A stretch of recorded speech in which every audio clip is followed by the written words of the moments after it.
And joining me today on this special broadcast is Vivek Singh, the Managing Director of Procam International, Ashish Sajnani, the Founder and Director of OPA Hospitality.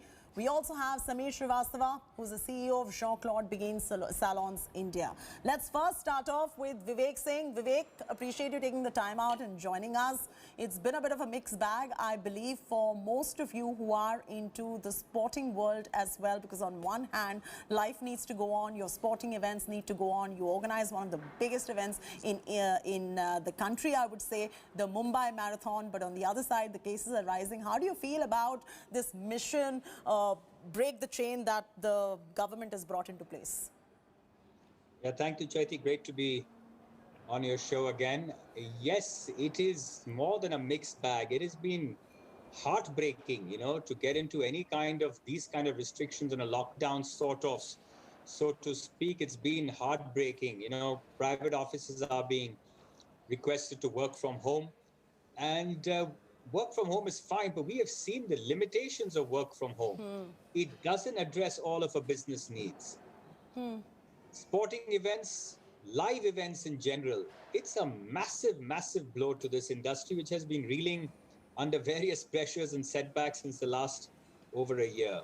So a huge amount of mixed emotions. Cases are rising on one side, unchecked. I mean, it's crazy. We can't even believe the figures that are being put out there, and hats off to the testing, tracing, and that's happening. But on the other side, let me assure you, there's a huge price to pay for everybody with this kind of severe restrictions of work from home, closures of clubs, malls, cinemas, theaters, restaurants.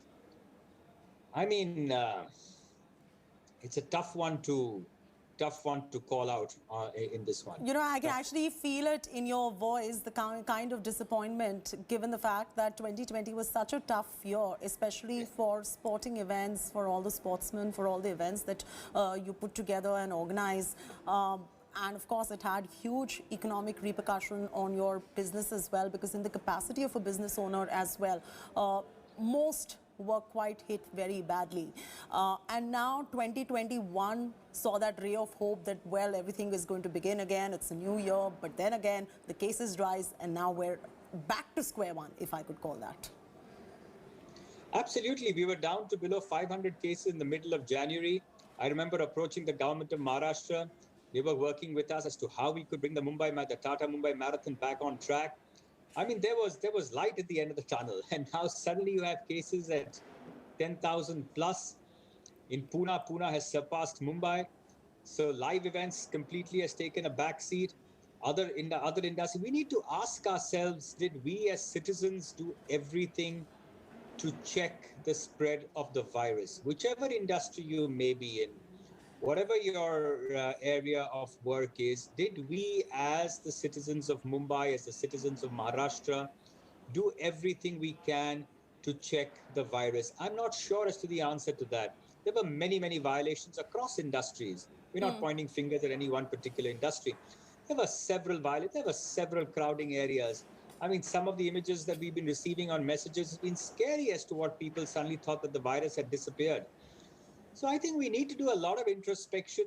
The government is merely reacting in the best way it can to what the data is being thrown up.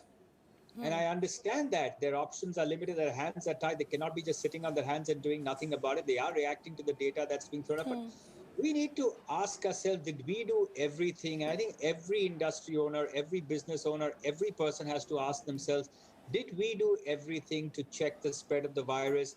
Did we let our guard down? Because this cannot continue.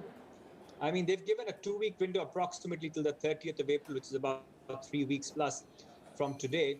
But are we going to take the steps that allow us to come back to some level of normalcy, Yes. We can't just be dependent on the vaccine, and we can't just be saying that people will be vaccinated in a short possible period of time, and thus everybody will be okay. I don't think we can say that. You know, what you feel is what most Mumbaikar feels today, and I've got all the Mumbaikars on this panel as well. Let me take this straight across to Ashish Sajnani as well, who's the founder and director of OPA Hospitality. Ashish, I know you're COVID positive as we speak to you. I really hope you get well soon.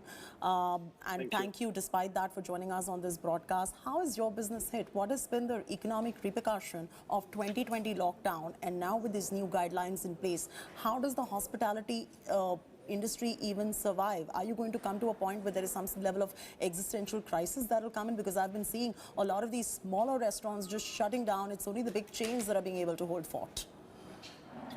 Chaiti, I honestly feel that with this new restrictions that have come for the hospitality industry, it's like the final nail in the coffin. I don't think most restaurants, even with the restaurants that did open last year post the first lockdown, guests started coming in slow, and you know, by Jan we felt that okay, things are going to be okay. Most people have been careful. You know, if there's a black sheep in every industry, as there is in every family. But I don't think after this, some of the restaurants might not just open again. Right? It's going to be a huge setback for a lot of people. And as you rightly said, only the big chains or some might. So then what happens to jobs in the hospitality sector? What happens to the people who are working? I want to understand one thing. While the government is in a very catch-22 precarious position, if I could put it that way, because as Vivek also put it, they are reacting to what is going on. You can't help the spread of the virus. The virus is mutating, it is spreading. They have to do what they have to do, but on the other side, livelihoods matter too. So how do you respond to this? I'm honestly in a huge disagreement with what the government has done. I mean, shutting down a restaurant because you think people go to a restaurant and what the restaurant serves you a virus, it's quite dumb, to be honest. You're allowing aircraft, people sit next to each other and they're still flying, but you go to a restaurant and you fall sick. I mean, that's I think that's a huge mistake. And people who work in the hospitality industry, right? I mean, I know people who are sales executives started ultimately becoming delivery boys during the lockdown, and some of these guys never got their jobs back because, or marketing guys, they never got the jobs back. It's difficult. I mean, on one hand, the government says you can't open a restaurant, but they allow hawkers to operate on the street. I mean, that's a disorganized, non-tax-paying, you know. I mean, how do they qualify? You are absolutely right, because, you know, there were certain visuals that came in from Mumbai the other day as well. In fact, this morning as well, we had visuals that came in and you could see the hawkers and people thronging to the hawkers to eat, and social distancing was not maintained. Nobody was wearing a mask. And on the other side, then you have these institutionalized places that are getting shut as well. So I think it's a fair bit of confusion, but it's coming at a price of many people losing their jobs and businesses getting hit, and huge economic repercussions, isn't it? I mean, how does one justify that? As I said, hawker or I'm sure everybody has a right to earn their livelihood. I'm not saying that, but how do you justify having the street, the footpaths occupied with these hawkers? And some of these hawkers are right outside the BMC offices. They turn a blind eye to that. No one's following any social distancing. No one's wearing a mask. But the only thing that you can point out, or you can say, oh, let's shut the restaurant because people are going to go there and eat and behave badly or get drunk. I mean, even for deliveries, right? They've asked. They said, okay, we'll let you serve. We'll let you to have home deliveries and takeaway. But what is the point of having it at 8 o'clock then? I mean, who eats at 8 o'clock in our country? Nobody. Nobody, right. Okay, great. So that's your viewpoint, and fair enough. Sameer, I want to bring you in on this one. You run one of the biggest salon chains, not just in the city, but in the country. Jean-Claude Big in India, very big in Bombay as well. Now, when Ashish feels that this is something that is avoidable, when you allow flights to remain open, other industries to function, and then on the other side, you're putting a restriction on restaurant. He's not welcoming this move. But yours is a salon chain. There's a lot of touch. There's a lot of contact. How would you feel about these new guidelines that are in place? First of all, thanks for having me on the show. I think I'll take you back to unlock first phase in July, when the government allowed us to commence our industry. There were already restrictions. So it's not that we had a home run. We already had close contact services which are not allowed. So the industry never commenced on those services. That itself took away a large amount of revenue from us. For example, I'm talking about basic face services and therapeutic massages and stuff like that. We were just doing haircuts. Haircuts are not at all close contact services. You know, you don't touch anybody's face while doing a haircut because it's all done from behind. And then what happened was. I mean, unlike ours is a hygiene business, you see, and the industry survives. This is a need of every man and woman. You know, normal people would need these services regularly. And the sudden clampdown, and suddenly a 3-week clampdown has left us shocked. Because as it is the industry today, and I'm talking on behalf of the industry, I'm not talking about large chain like us, smaller salon operators are almost like casual labor services, where every day, you know, the salary structures are so low that people work as laborers, you know, and suddenly we find that industry is also coming to a standstill. 3 weeks, 4 weeks of lockdown and clampdown is not going to help us at all. It is very, very upsetting. We could have definitely had restrictions, a further amount of restrictions. Some kind of dialogue could have been initiated, but this is just a one-way decision which has been taken. You know, you are a salon chain. I'm pretty sure you're still able to pay salaries. I want to understand, what about the smaller mom and pop shops? How are they going to sustain? And the same question goes to you. Is there going to be an existential crisis for your fraternity, for your sector as well? Oh, absolutely. I think there is already a lot of shutdowns that we've seen last year, even chains like us, and everybody has been under tremendous pressure. You know, we're not in an industry which makes huge amount of margins because we're very high on capital expenditure, on day-to-day expenses and stuff like that. But the margins were already under pressure. We were just about looking at about 70% revenues in January, and we thought everything was going better. But having said that, where I'm really hurt is that there's no dialogue which has happened. So we could have done restricted services menu, but this has just left us, and it was definitely going to have a lot of impact last year. Unfortunately, it's sad to say that we've had suicides being done by salon operators in Maharashtra, and I just don't want to hear such sad news coming up again. This is very, very disturbing what you just mentioned right now. I want to take this across to Vivek. Vivek, do you think the government should have had a closer chat with different sectors, understand what their problems are before coming out with such strict guidelines, and perhaps industries could have been consulted before coming out with a move like that? Because I know at ProCam you all have tried to have the marathon in Jan, and you could not have it, postponed it to May. Now the fate of it hangs in fire even now. More than the marathon, I think it is about your employees, the people that you have nurtured over the years, and the revenue cut that you have ended up facing as well as a business. You know, absolutely, the pain is massive. But, you know, let's give the government their due. When cases started coming down, they did the unlocks. There's unlock 1, 2, 3, 4, 5, 6. I really feel we all need to ask ourselves, did we comply with all the SOPs that we could have complied with? The government needs to ask itself that. Look at the political rallies we are seeing across the country. It's a shame. We can't just say that's happening in Tamil Nadu, that's happening in West Bengal, that's happening in Assam. Now, everybody travels within the country. You mean nobody from Tamil Nadu, West Bengal, Assam, Puducherry, Kerala is traveling to Maharashtra? Very well said. That's not realistic. I think each and every stakeholder, including government themselves, including every industry, needs to ask itself, there was a huge unlock opportunity. Did everybody maintain the highest standards, or did we let our guard down? I don't think there's any one thing. I don't think you can point the finger exclusively at the government. But yeah, it's very, very difficult to control crowds. You know, look Vivek, at the data that's coming out. It's very crazy. difficult to control crowds. It's also about the implementation that needs to come then from the government side to make sure that people. You tell me. You talk about Maharashtra. I understand, but how can you allow the rallies that are happening across the country and then tell one particular state to behave in a certain way? Everybody's watching everything. Their response to that would be, those are poll-bound states and the numbers are not high as Maharashtra. I'm just playing devil's advocate here. Is the numbers not high as Maharashtra, or are we doing less testing than Maharashtra? Maybe. So, you know, sure. I'm not trying to say, I'm saying all stakeholders. And I mean industry, I mean businesses, I mean government, I mean the common man, the citizens. It's not industry leaders that were flocking and crowding markets like there is no tomorrow. Absolutely. So Absolutely. I am saying we all are responsible. We all have to take responsibility, and we have to find a way of beating this. Now, one point, Samir brought up, and I agree, 3 weeks is a long period of time. Maybe the government can reconsider this in 2 weeks' time. Every week is immensely precious. Yeah.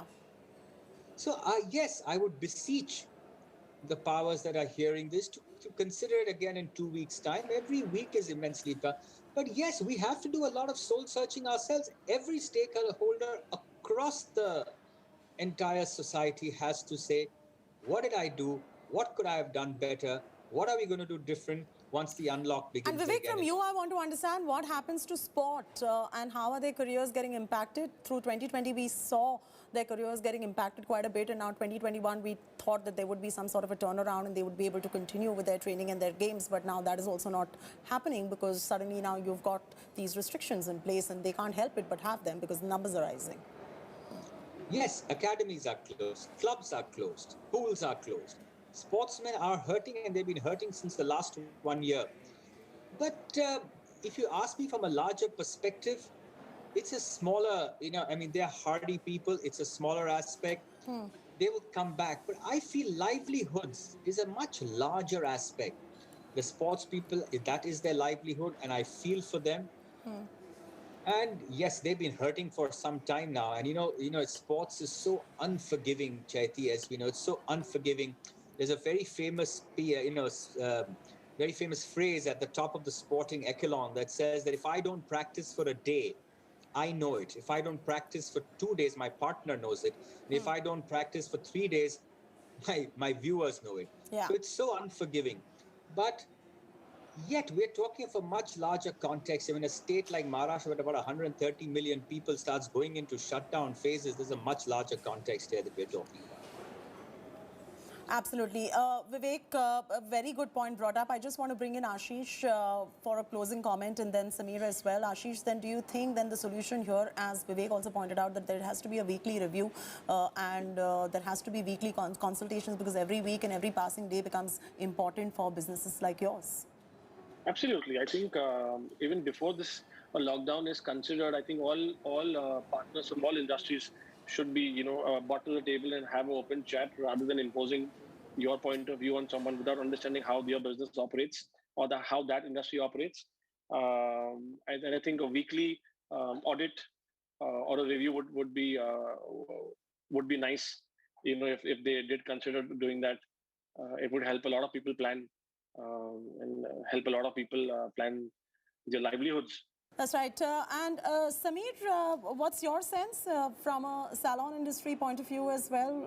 Or what is the kind of response that you'd like to see from the government in terms of a consultation? I think we're just like a dialogue. I echo everybody's sentiment, and that's what I've been continuously saying. We will definitely need to restrict the number of services or have lesser shortened hours.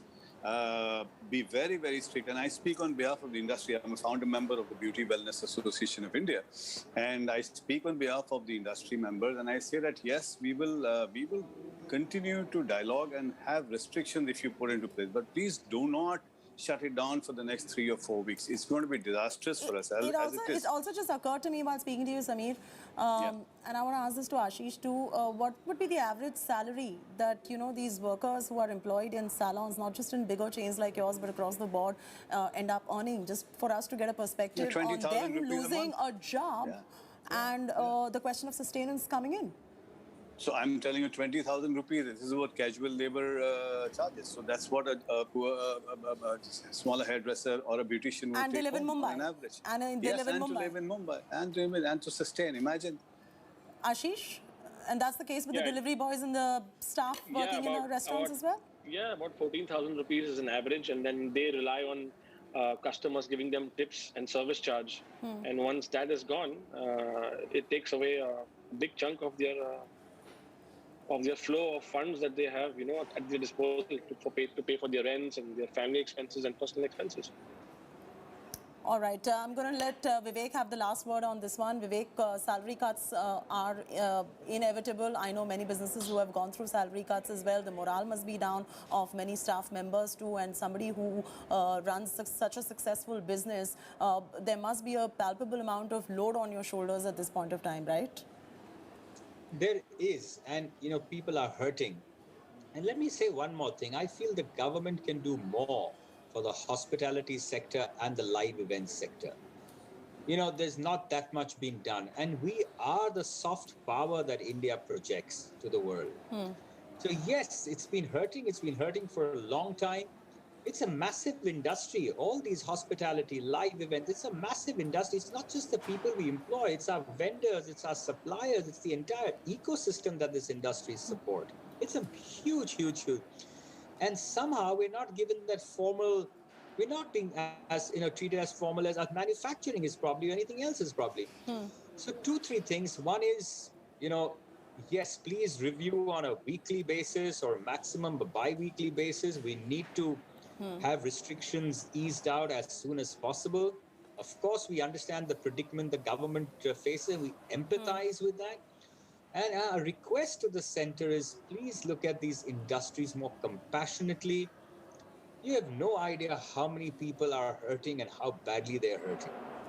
Yes, and I just thank all of you for taking the time out and joining us today. And I just want to tell our viewers that all the business heads that you see on your screens right now operate out of Mumbai. The employees operate out of Mumbai. Living in a financial capital of the country is not easy. They listed out what the average salary of the workers in their industry also happens to be. And hence, their collective suggestion is there needs to be a review. They're not saying do not impose the lockdown or do not impose any kind of curbs, but there is a suggestion that is coming from them to the government on reviewing the situation. That's it from me, Sheti Narula. I thank you very much, Vivek, Samir and Ashish, for joining us with those very crucial inputs when it comes to the financial capital. Thank you very much.